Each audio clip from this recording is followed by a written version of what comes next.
Hello, bit different this time. Bit of, I don't know if it's 1990s technology.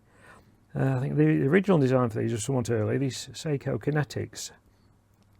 They're a hybrid watch, quartz mechanism with a built-in generator and a little tiny supercapacitor,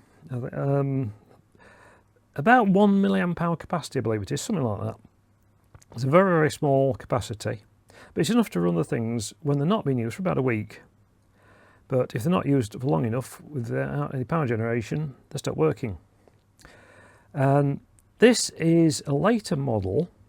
It's a kinetic relay. And they came up with an interesting idea, very simple, just program basically, slightly more advanced controller, to get around the battery going, or capacitor going far so quick. If you stop wearing it, it stops running after a while.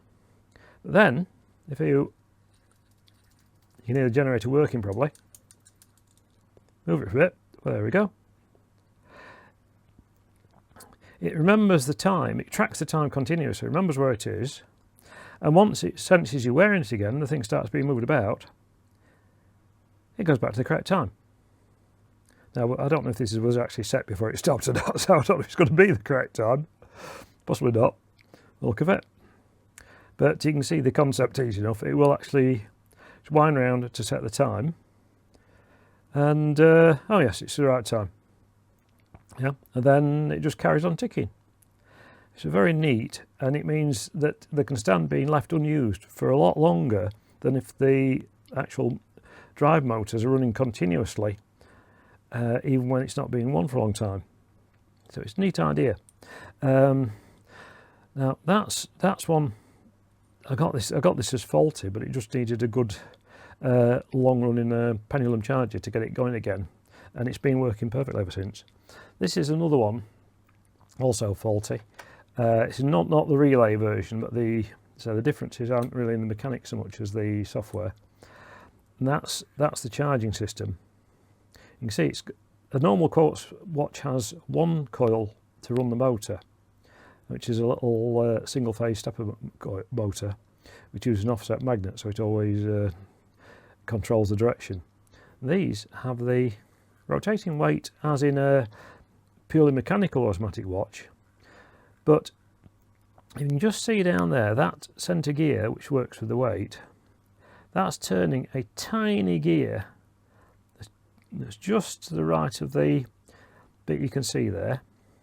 And then on the underside of that shaft that goes through the plate, that drives another bigger gear, which drives another tiny gear running that shaft, which you can only see the tip of just there. And that is the actual the rotor. That's a magnet, and and it's between the pole pieces of this coil, and that's the generator that charges the watch normally.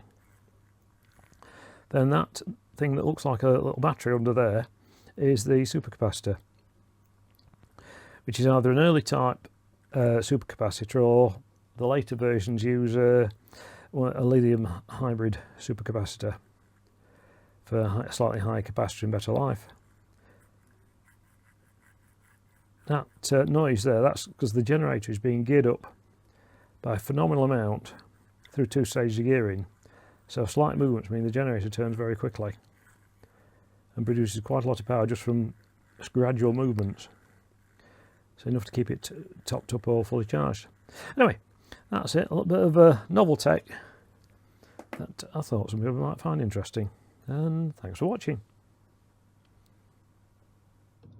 And the other faulty one that I never managed to get started up in the weeks I've had it, which I've also been messing with and turning the generator by hand, it started up. So that's not quite as far gone as I thought.